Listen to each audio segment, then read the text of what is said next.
నమస్కారం అండి. శుభాశీస్సులండి. ప్రతి నిత్యము మనం చేసే ప్రతి కదలికలో, మనం పడే ప్రతి ఇబ్బందిలో కానీ, మనం అనుభవించే ప్రతి సుఖంలో కానీ ప్రతి ఒక్కరూ శని భగవానుని తలుచుకుంటూనే ఉంటారు. నిజంగా వీళ్ళు బాగున్నారు అంటే నిజంగా శని అనుగ్రహం వీళ్ళకు ఉంది అని, ఏదైనా ఇబ్బంది పడుతున్నారంటే వీనికి ఏలినాటి శని నడుస్తుందిరా అని చెప్పి ఇలా ఏదో ఒక రకంగా శని గురించి మాట్లాడుకుంటూనే ఉంటాం. అదేవిధంగా భయపడుతూ ఉంటాం కూడా శని అనగానే.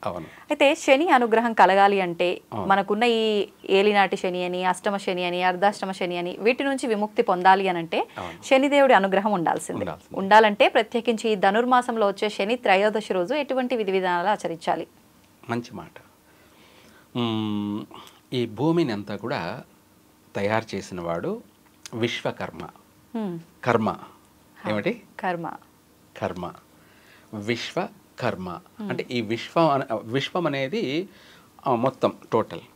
దీంట్లో కర్మ అంటే చేసుకున్న వారికి చేసుకున్నంత మహాదేవ. మంచి చేస్తే మంచి ఫలితం వస్తుంది, చెడు చేశామంటే చెడు ఫలితమే కలుగుతుంది. ఇప్పుడు నువ్వు ఒక పని చేస్తున్నావు, నీ పని నువ్వు చేసుకుంటే ఎటువంటి సమస్య లేదు, ఏ నష్టాలు లేవు. నీ పని కాకుండా చుట్టుపక్కల వాళ్ళందరూ ఏం చేస్తున్నారని చెప్పేసి ఆలోచించేటప్పుడే స్టార్ట్ అవుతుంది, మొదలవుతుంది. అనగా ఎవరి పని వాళ్ళు చేసుకుంటే సక్రమంగా ఏ సమస్యలు ఉండవు.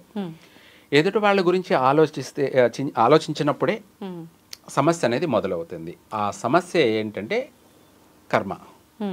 ఆ కర్మే ఆ విశ్వకర్మ యొక్క మనవడు శనేశ్వరుడు.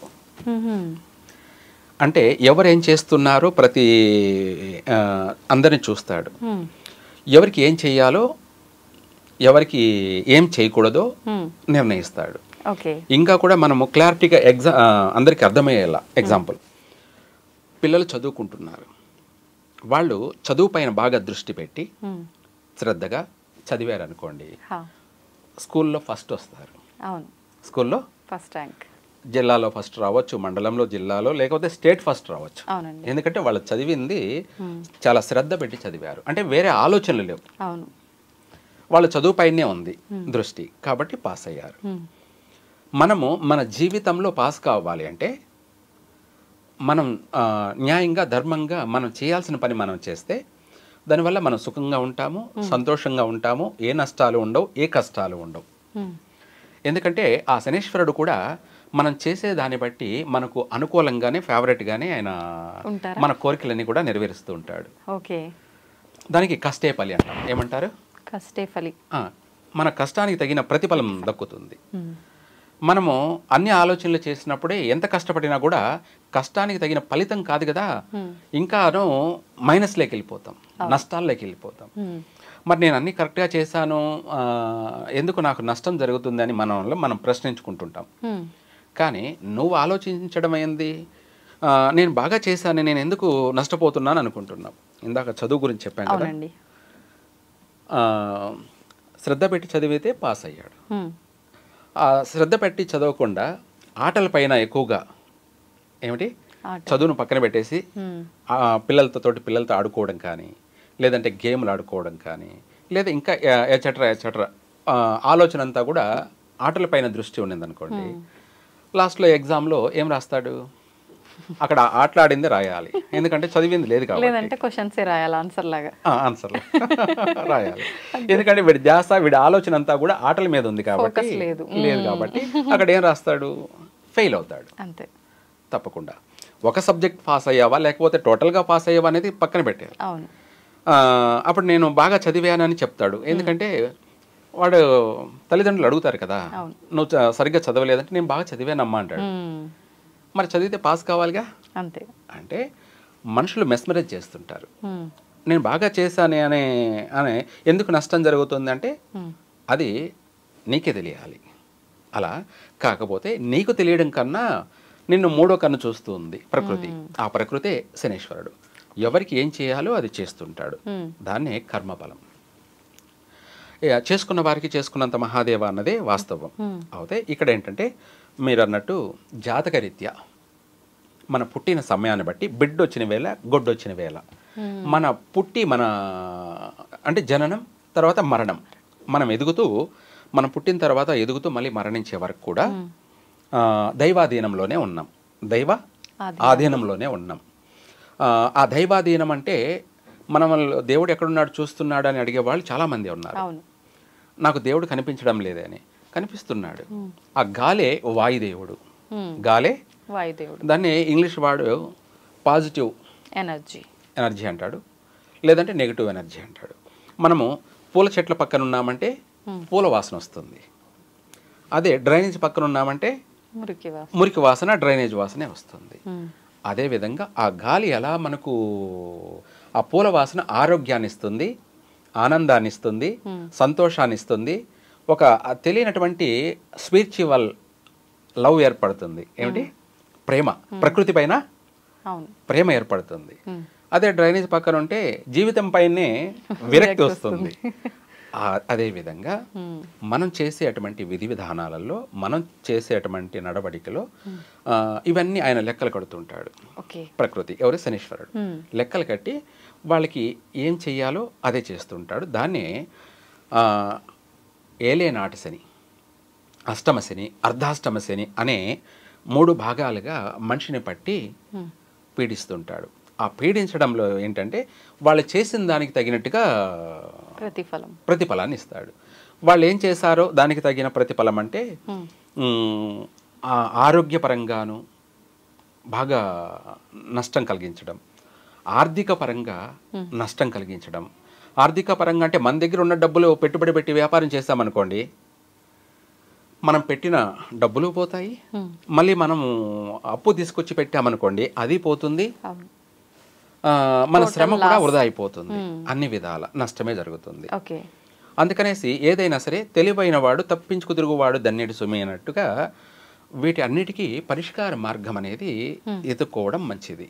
పరిష్కార మార్గం ఎందుకోసం అంటే మనము మన జీవితం సుఖంగా ఉండడానికి, మనం నమ్ముకున్నటువంటి మన భార్య, మన పిల్లలు, మన కుటుంబం అంతా కూడా మన పైన ఆధారపడి ఉంది. కాబట్టి మనం ఎన్ని కష్టాలు పడ్డాం అనేది పక్కన పెట్టేస్తే మన కుటుంబాన్ని ఎంత బాగా చూసుకున్నామన్నదే ముఖ్యమైనటువంటి విషయం. అవునండి.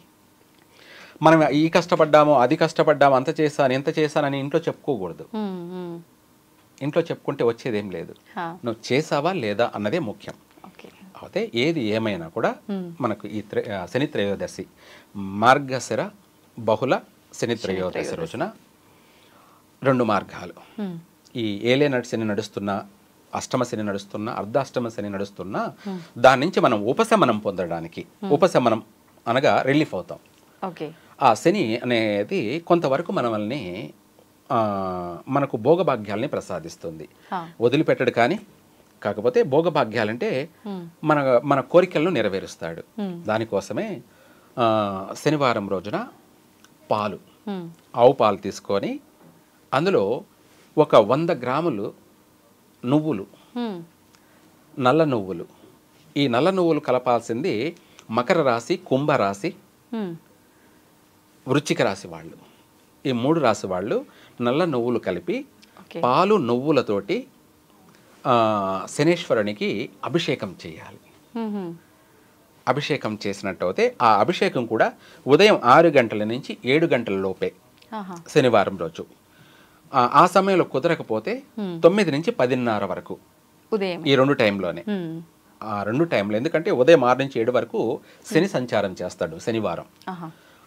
ఆ సమయంలో చేస్తే ప్రత్యక్షంగా ఫలిస్తుంది.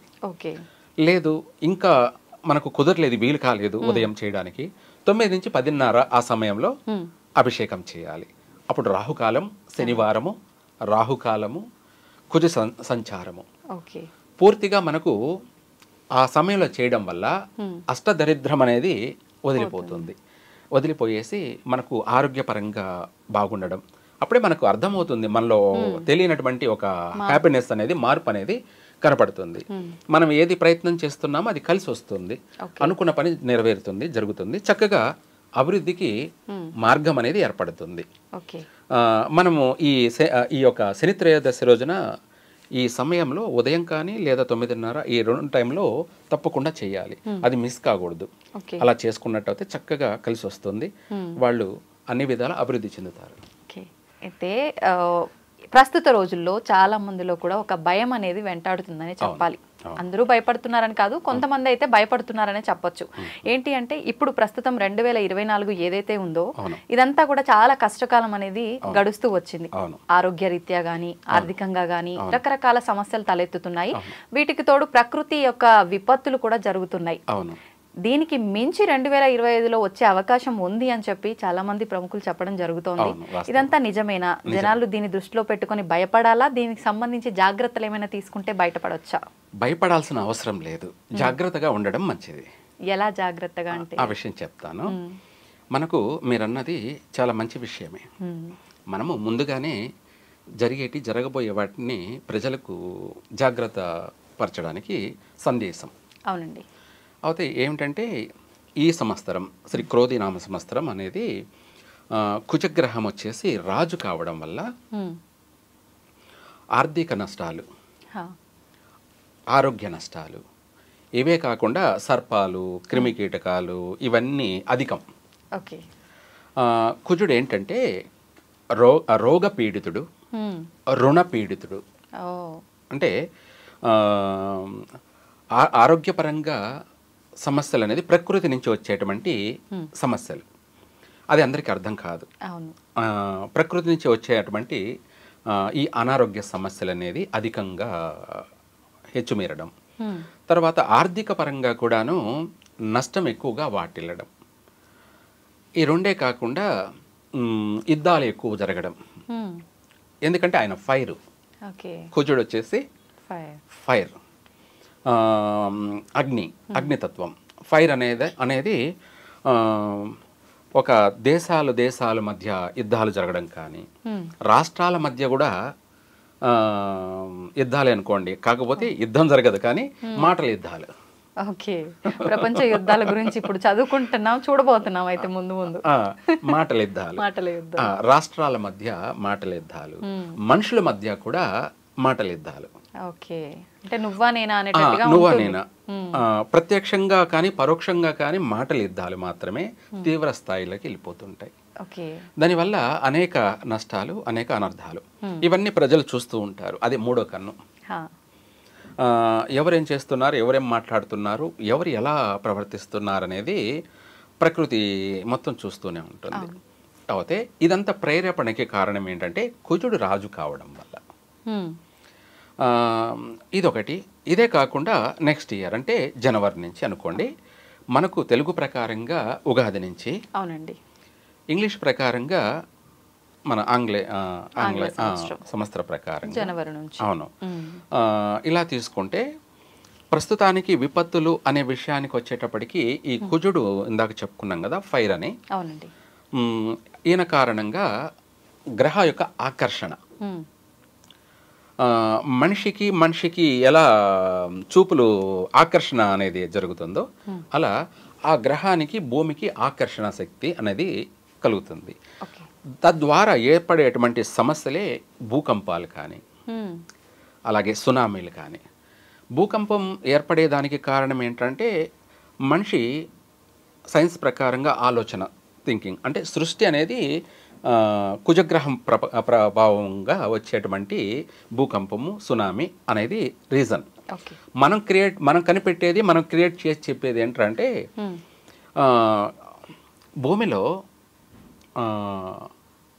భూమి లోపల డెప్త్ అంటే లోతులో ఒక 100 అడుగులు అనుకోవచ్చు, లేదంటే 1 కిలోమీటర్ అనుకోవచ్చు. సపోజ్ కింద రాళ్ళు ఉంటాయి, పెద్ద పెద్ద రాళ్ళు ఉంటాయి.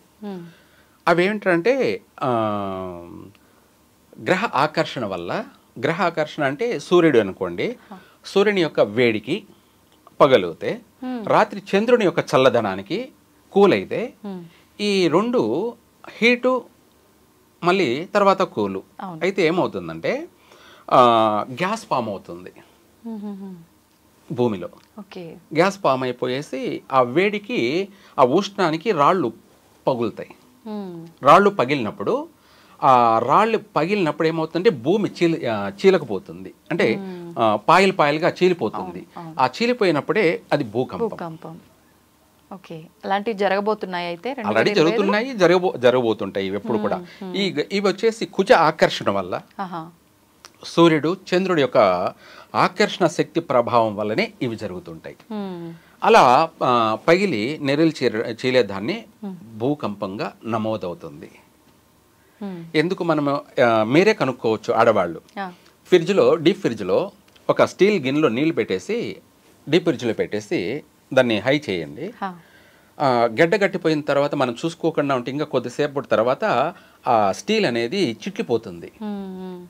ఏమిటి చిట్లిపోతుంది, పగిలిపోతుంది.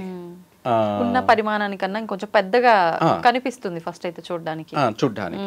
మన ఇంట్లోనే ఒక ఫ్రిడ్జ్లోనే మనము ఒక స్టీల్ గిన్నెలో నీళ్లు పెట్టి హైలో అంటే ఎక్కువగా మనము ఫ్రిడ్జ్ని టెంపరేచర్ పెట్టుకున్నామంటే దానికి ఇంత టైం కేటాయించిన తర్వాత ఇంకా ఒక గంట 2 గంటలు ఎక్స్ట్రా టైం ఇచ్చి చూసామంటే ఆల్రెడీ అది పగిలిపోయి ఉంటుంది. స్టీల్ గిన్నె ఏదైనా సరే పగిలిపోతుంది. ఒక ఫ్రిడ్జ్లోనే మనకు ఆ కూల్కి అది తట్టుకోలేక స్టీలే పగిలిపోయిందంటే ఇంకా భూమి చంద్రకిరణాల వల్ల దాన్ని చండ కిరణాలు అంటారు. ఏమంటారు? ప్రచండ కిరణాలు అంటారు. అత్యంత కూల్ అన్నమాట. పగలంతా హీట్ అయిపోయింది, రాత్రి అయ్యేటప్పటికి కూల్ అయ్యేటప్పటికి తట్టుకోలేక ఆ రాళ్ళు పగిలి బయటికి రావడం జరుగుతుంటుంది. ఆ భూమి పొరలు చీలిపోవడం దాన్ని భూకంపం. ఇప్పుడు ఓన్లీ భూకంపాలైనా ఈ మధ్య కాలంలో మనం జల ప్రళయాలు కూడా చూసాం.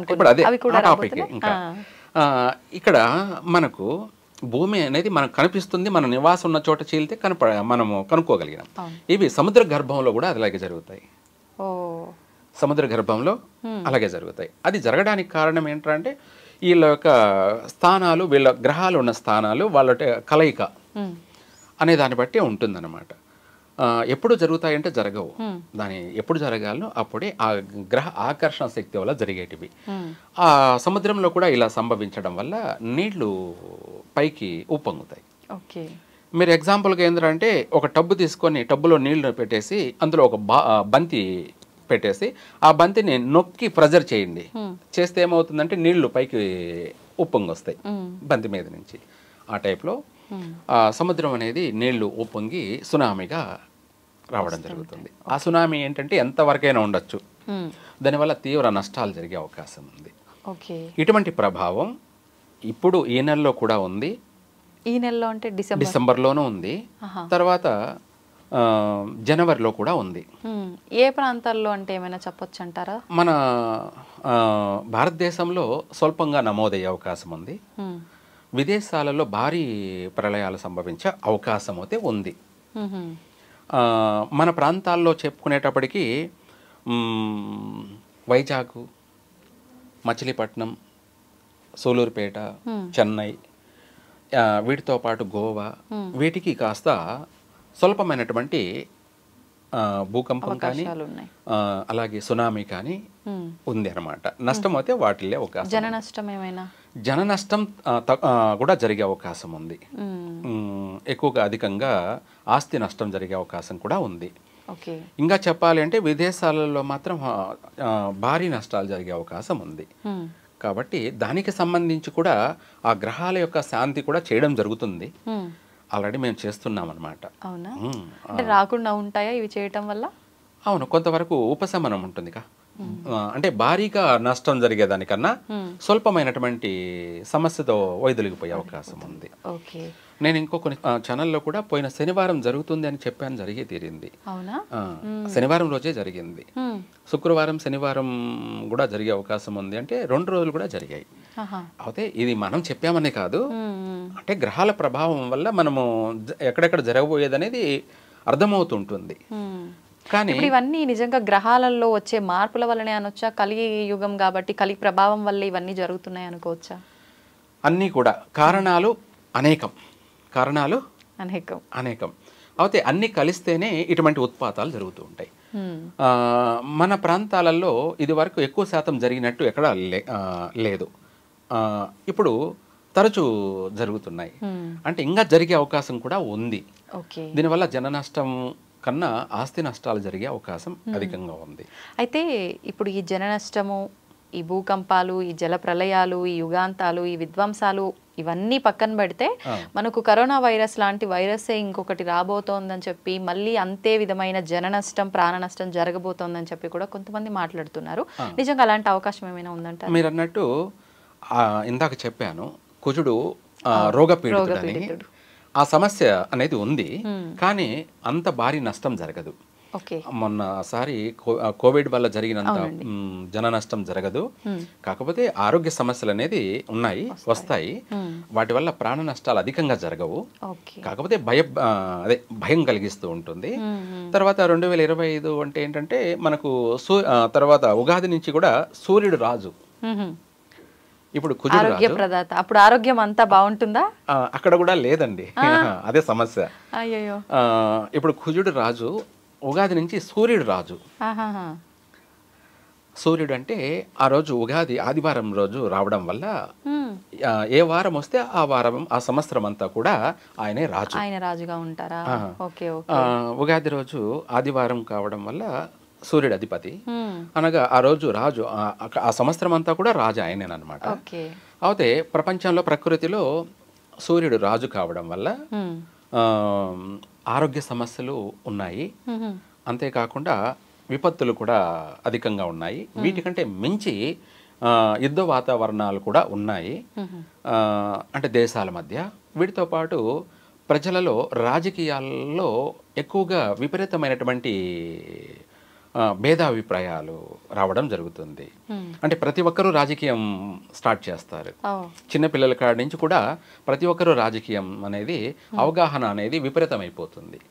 దీనివల్ల నష్టం జరిగే అవకాశం ఉంది. అంటే చెప్పాలంటే సైకాలజికల్గా ఎవరు ఎలా ప్రవర్తిస్తున్నారో అనే ఊహించలేనంత విధంగా తారాస్థాయిలోకి వెళ్ళిపోతుంది రాజకీయ ప్రభావం. అనేక అనర్థాలు, అనేక నష్టాలు, అనేక సమస్యలు ఇవన్నీ కూడా ఎదురయ్యే అవకాశం ఎక్కువగా ఉంది. మొత్తం మీద ఓవరాల్గా ఏంటంటే ఈ సంవత్సరం, వచ్చే సంవత్సరం అంతా కూడాను చిత్ర విచిత్రమైనటువంటి ప్రకృతి విపత్తులు, రాజకీయ విపత్తులు, ఈ అనేకమైనటువంటి నష్టాలతోటి ప్రజలంతా కూడా డిస్టర్బ్ జరుగుతుంది. కానీ అలా అనేసి భారీ నష్టాలంటే ఏముండవు. మీరు ఇందాక అడిగినట్టు కరోనా లాగా వచ్చేటువంటి ప్రపంచానంతా భయపెట్టే అంత అనారోగ్య సమస్యలు, వైరస్లు ఏమి లేవు.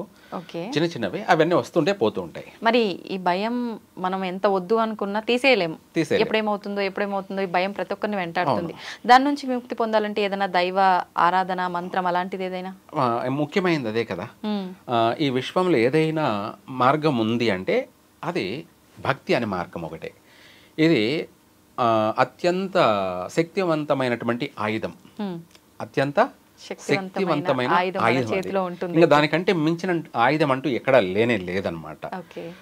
ఏ లోకానికి వెళ్ళినా కూడా లేదు, దొరకదు, ఉండదు. ఏంటండి ఇంతకది? భక్తి అనే ఆయుధం. ఓకే, మంత్రం ఏదైనా చెప్తారేమో అనుకున్నా.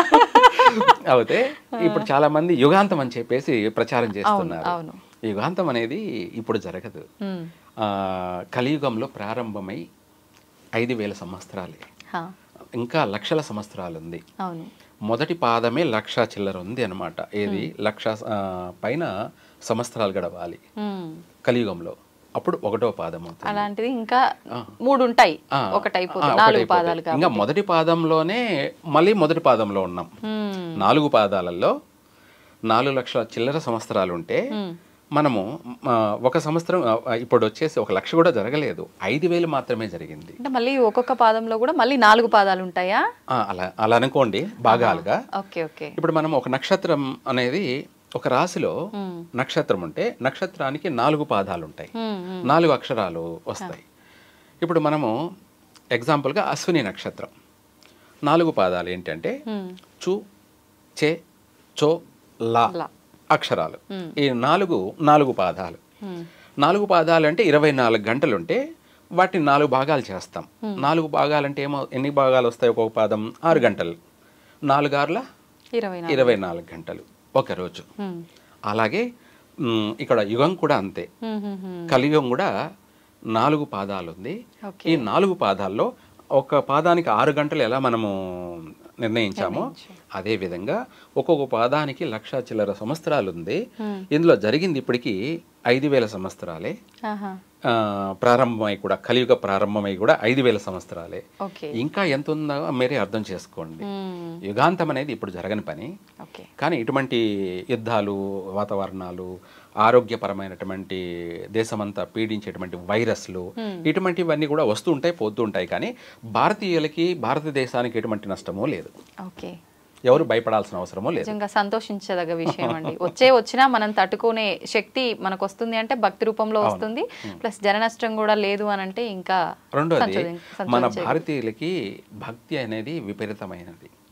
అది ప్రేమతో కావచ్చు, భయంతో కావచ్చు, ఏ విధంగానైనా కానీ భక్తి అనేది వీళ్ళ ఆయుధం. భారతీయుల ఏకైక ఆయుధం ఏమన్నా ఉంది అంటే భక్తి అనే అది మెండుగా ఉంటుంది. ఇక్కడ భారతదేశంలో ప్రతి ఒక్కరిలోనూ భక్తి ఉంది.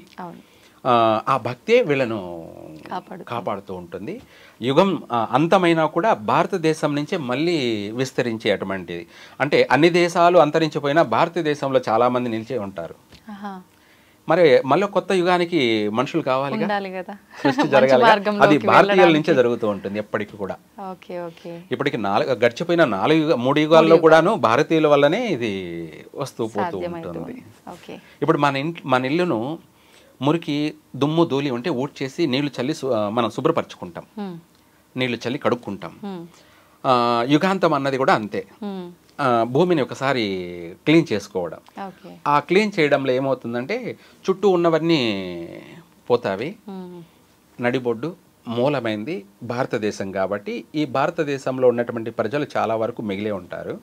వాళ్ళ నుంచి మళ్ళీ సృష్టి ప్రారంభమవుతుంది. వాళ్ళ నుంచి విస్తరించి మళ్ళీ అనేక దేశాలుగా ఏర్పడుతూ ఉంటాయి. ఇప్పుడు నేను ఎగ్జాంపుల్, నేను ఎక్కడో పుట్టాను, ఇక్కడ వచ్చి ఉంటున్నానంటే అలాగే ఇంకెక్కడో వెళ్ళి జీవిస్తుంటాను. అలా నేను నా సంతతి అంతా కూడా పెరుగుతూ లక్షల సంవత్సరాలు గడిచేటప్పటికి ఎంతోమంది లక్షలాది జనాలుగా ఏర్పడుతుంటాం. అలా ఎవరెవరి జీవితానికి సంబంధించి అక్కడ రాష్ట్రాలు, దేశాలుగా ఉద్భవిస్తూ ఉంటుంది, తయారవుతుంటుంది. అంతే తప్ప ఇక్కడ అక్కడే పుట్టారు, అక్కడ ఉన్నారనేది ఏం లేదు.